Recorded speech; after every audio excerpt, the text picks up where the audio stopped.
നമസ്കാരം. കഴിഞ്ഞ തവണ മദ്രാസിൽ നടന്ന ഒരു പ്രമാദമായ കൊലക്കേസിന്റെ വിചാര വിചാരങ്ങളെക്കുറിച്ച് നമ്മൾ ഒരു കഥയായിട്ട് കേട്ടു. ശ്രീ GR ഇന്ദുഗോപൻ എഴുതിയ മർഡർ ഇൻ മദ്രാസ് എന്ന പുസ്തകത്തിൽ നിന്നാണ് ആ കഥയുടെ ഒരു അവലോകനം ഞാൻ നടത്തിയത്. അതുപോലെ തന്നെ മറ്റൊരു കൊലപാതകം, മദ്രാസ് സിറ്റിക്കുള്ളിൽ വെച്ച് നടന്ന മറ്റൊരു കൊലപാതകത്തെക്കുറിച്ചുള്ള ഒരു രസകരമായ വിവരണം, അതും അന്നത്തെ പത്രമാധ്യമങ്ങളിലും മറ്റുമൊക്കെ പ്രചരിച്ചിരുന്ന കഥകളിൽ നിന്നും ആൾക്കാരുമായിട്ട് സംസാരിച്ചതിൽ നിന്നുമൊക്കെ ശ്രീ ഇന്ദുഗോപൻ വിവരിച്ചെടുത്ത അല്ലെങ്കിൽ ഊഹിച്ചെടുത്ത കഥയുടെ അല്ലെങ്കിൽ അതിൻ്റെ ഒരു നാൾ വഴിയാണ് ഈ രണ്ടാമത്തെ കഥ. ഇത് മലയാളികൾ കൂടി ഇതിൽ ഉൾപ്പെട്ടിരിക്കുന്നു എന്നുള്ളതുകൊണ്ട് കുറച്ചൊക്കെ കൗതുകമുള്ള ഒരു കഥയാണ്. ആളവന്തർ വധം എന്നാണ് ഈ കഥയുടെ പേര്. ഇത് യഥാർത്ഥത്തിൽ നടന്ന സംഭവം തന്നെയാണ്. അക്കാലത്തെ സ്വാതന്ത്ര്യം കിട്ടി കഴിഞ്ഞ് ഒരു 7 കൊല്ലം ഒരു 5 കൊല്ലം കഴിഞ്ഞിട്ടുള്ള ഒരു സംഭവമാണിത്. അപ്പം അന്നത്തെ ഒരു പഴയ മദിരാശ് പട്ടണമാണ് നമ്മുടെ ഓർമ്മകളിലേക്ക്, നമ്മുടെ ചിന്തകളിലേക്ക് വരേണ്ടത്. നമുക്ക് കഥയിലേക്ക് കിടക്കാം. ആളവന്തർ വധം 1962 ഓഗസ്റ്റ് 28. അന്ന് ദാരുണമായത് ചിലത് മദ്രാസ് പട്ടണത്തിൽ സംഭവിച്ചു. അന്നേ ദിവസം ആരും അറിഞ്ഞില്ല. പിറ്റേന്ന് ബ്രോയിലെ ഒരു പുലർച്ചെ പാർക്ക് വൃത്തിയാക്കാൻ എത്തിയതാണ് തോട്ടക്കാരൻ. അന്നേരം ചെടികൾക്കിടയിൽ ഒരു കറിക്കത്തി കിടക്കുന്നത് കണ്ടു. അയാൾ അതെടുത്ത് തൻ്റെ രഹസ്യ കാമുകിക്ക് കൈമാറി. അവരത് അടുക്കളയിൽ ഉപയോഗിച്ചും തുടങ്ങി. നല്ല മൂർച്ച. 2 ആഴ്ചയ്ക്ക് ശേഷം ഒരു ദിവസം കാമുകൻ വാതിലിൽ മുട്ടി. ആ കത്തി എവിടെ? കാമുകി ചോദിച്ചു. എന്തിനാ? അന്നേരമാണ് പിന്നിൽ പോലീസിനെ കണ്ടത്. കാമുകൻ പറഞ്ഞു, വേഗം എടുത്തോണ്ട് വാ, ഒരാളിന്റെ തലയറുത്ത കത്തിയാ. അവര് ഞെട്ടിപ്പോയി. മദ്രാസിലെ എഗ്മൂർ റെയിൽവേ സ്റ്റേഷനിൽ നിന്ന് തലേന്ന്, അതായത് ഓഗസ്റ്റ് 28 രാത്രി 8 മണിക്ക് പുറപ്പെട്ട തീവണ്ടി രാമേശ്വരം ധനുഷ്കോടി ലക്ഷ്യമാക്കി നീങ്ങുകയായിരുന്നു. തീവണ്ടി മാനാമധുരയിലേക്ക് അടുക്കുന്നു. 3-ാം ക്ലാസ് കമ്പാർട്ട്മെന്റിൽ വല്ലാത്ത ദുർഗന്ധം. മെല്ലെ അത് അസഹനീയമാവുകയാണ്. യാത്രക്കാർ പരതി. സീറ്റിന് അടിയിൽ ഒരു പച്ച കളറുള്ള ട്രങ്ക് പെട്ടി. അതിൽ നിന്ന് നിറമില്ലാത്ത ദ്രാവകം ഒലിച്ചിറങ്ങുന്നു.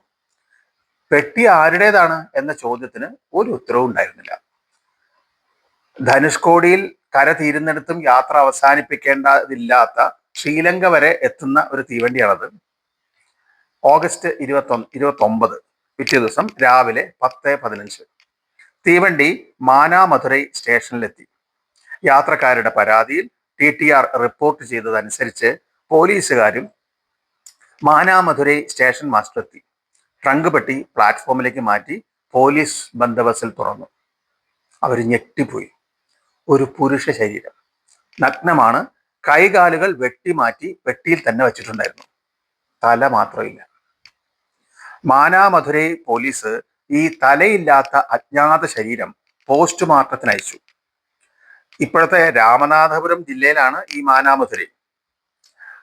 ഇന്നത്തെ മധുര മെഡിക്കൽ കോളേജ്, അന്നത് എർസൈൻ ഹോസ്പിറ്റലാണ്. അവിടെയായിരുന്നു പോസ്റ്റ്മോർട്ടം. റേഡിയോളജിസ്റ്റും ജില്ലാ മെഡിക്കൽ ഓഫീസറുമായിരുന്ന ഡോക്ടർ കൃഷ്ണസ്വാമിയാണ് പോസ്റ്റ്മോർട്ടം ചെയ്തത്. നെഞ്ചിന്റെ ഇടതുവശത്ത് 1-ലധികം കുത്തുകൊണ്ട മുറിവുകൾ, കാലിൽ പച്ച നിറത്തിലുള്ള സോക്സ്. അന്വേഷണം ചെയ്ത പോലീസ് ഉദ്യോഗസ്ഥൻ ഇവയെല്ലാം വെച്ച് പരിശോധിച്ചപ്പോൾ മുസ്ലിം സമുദായത്തിൽപ്പെട്ട ഒരാളുടേതാകാം ഈ മൃതശരീരം എന്ന് ഊഹിച്ചു. ഏകദേശം 26 വയസ്സ് പ്രായം തോന്നിക്കുന്ന ഒരാൾ. തലയില്ലാത്ത നിലയ്ക്ക് ഇത്രയൊക്കെ ഊഹിക്കാനുള്ള ശാസ്ത്ര സംവിധാനങ്ങളെ അന്നുണ്ടായിരുന്നുള്ളൂ. പക്ഷെ ഡോക്ടർ കൃഷ്ണസ്വാമിയില് ഇതിന് സംശയം ബാക്കി നിന്നു. അദ്ദേഹം മധുരയിൽ നിന്ന് മദ്രാസ് മെഡിക്കൽ കോളേജിലെ ഫോറൻസിക് ഡിപ്പാർട്ട്മെന്റിലേക്ക് അയച്ച് ഈ മൃതശരീരം വീണ്ടും പോസ്റ്റ്മോർട്ടം ചെയ്യണമെന്ന് പോലീസിനോട് ആവശ്യപ്പെട്ടു. അങ്ങനെ ആ മൃതദേഹം മദ്രാസ് മെഡിക്കൽ കോളേജിൽ പ്രൊഫസർ CB ഗോപാലകൃഷ്ണന്റെയും ഡോക്ടർ KC ജോക്കബിന്റെയും പോസ്റ്റ്മോർട്ടത്തിന്റെ ചുമതലയിൽ ഈ വീണ്ടും റീപോസ്റ്റ്മോർട്ടം ചെയ്തു. പക്ഷേ തലയില്ലാത്ത ഒരു മൃതദേഹം വെച്ച് അവർക്ക് കൂടുതലൊന്നും ചെയ്യാൻ പറ്റിയില്ല. കാത്തിരിക്കാൻ തീരുമാനിച്ചു. ഈ സമയം മദ്രാസ് പട്ടണത്തിൽ ഒരു സ്ത്രീ തന്റെ ഭർത്താവിനെ തേടി അലയുന്നുണ്ടായിരുന്നു. ഭർത്താവിന്റെ പേര് ആളവന്തർ. അദ്ദേഹം തലേന്ന് വീട്ടിൽ തിരിച്ചെത്തിയിട്ടില്ല.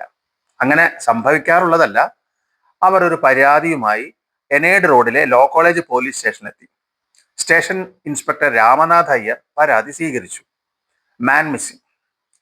പ്രധാന ദിനപത്രമായ ദ ഹിന്ദുവിൽ നഗരത്തിലെ കച്ചവടക്കാരനെ കാണുവാനില്ല എന്ന പേരിൽ പിറ്റേന്ന് ഒരു ചെറിയ വാർത്ത അടിച്ചു വന്നു.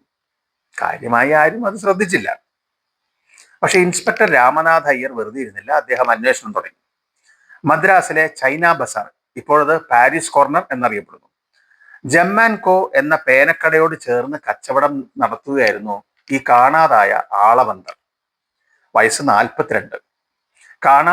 ആയ ദിവസം സെമിട്രി റോഡിന്റെ പരിസരത്ത് ആളവന്തരെ കണ്ടതായി വിവരമുണ്ട്.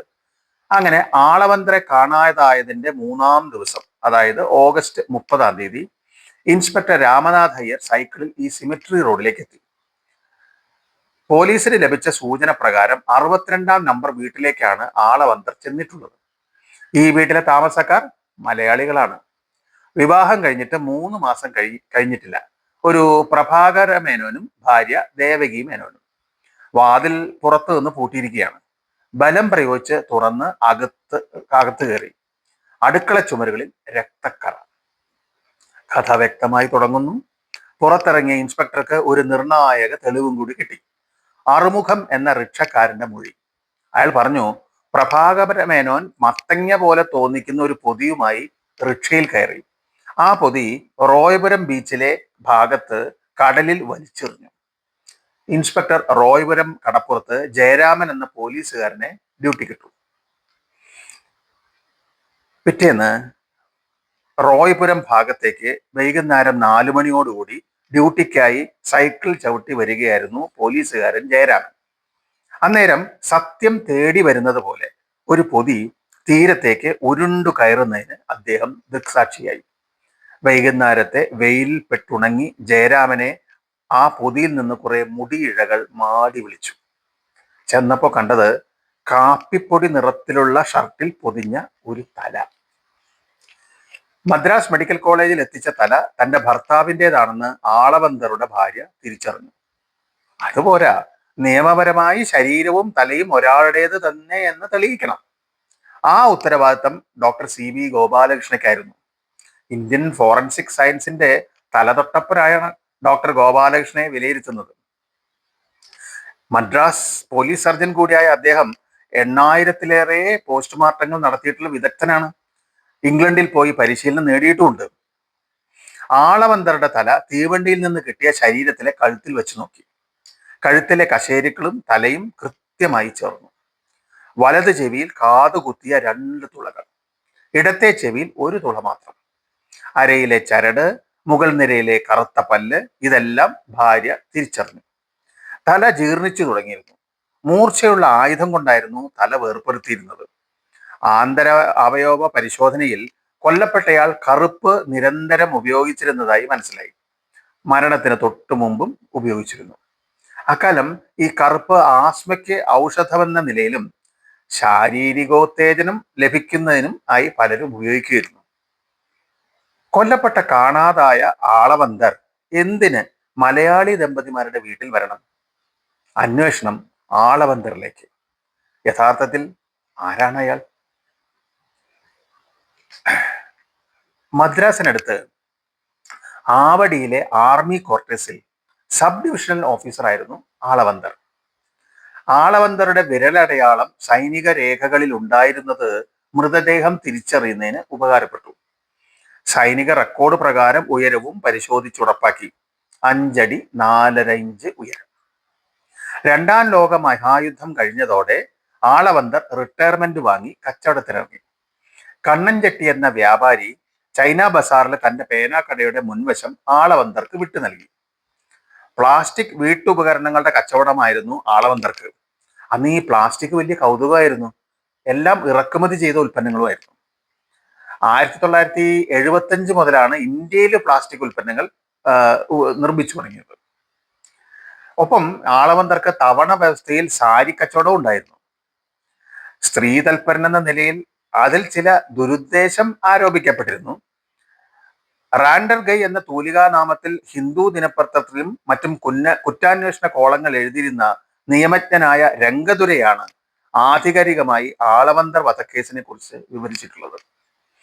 ഇതേ കൊലക്കേസ് ആധാരമാക്കി തമിഴ് ദൂരദർശനിലെ ഒരു ടെലിഫിലിമും അദ്ദേഹം തിരക്കഥ എഴുതി അവതരിപ്പിച്ചിട്ടുണ്ട്. ആളവന്തരെ കൗമാരകാലത്ത് താൻ കണ്ടിട്ടുള്ളതായി രംഗതുരൈ രേഖപ്പെടുത്തിയിട്ടുമുണ്ട്.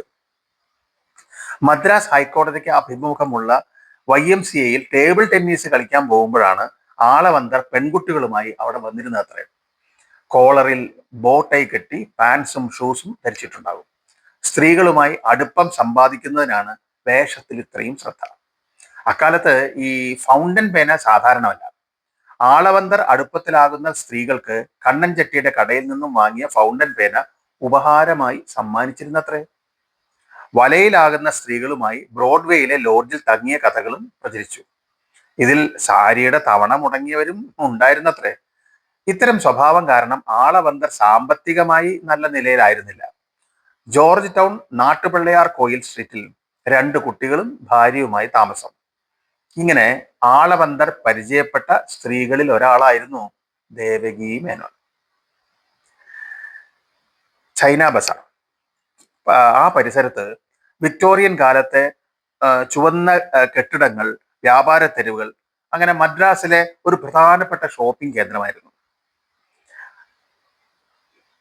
ഇന്നും ചെന്നൈയിൽ നിലനിൽക്കുന്ന ഈ ജെം ആൻഡ് കോ എന്ന സ്ഥാപനത്തിന്റെ അവിടെ വച്ചിട്ടാണ് ദേവകി മേനോനെ ആളവന്തർ ആദ്യമായി കാണുന്നത്. ഫൗണ്ടൻ പേന വാങ്ങാനാണ് ദേവകി ചൈന ബസാറിലെത്തിയത്.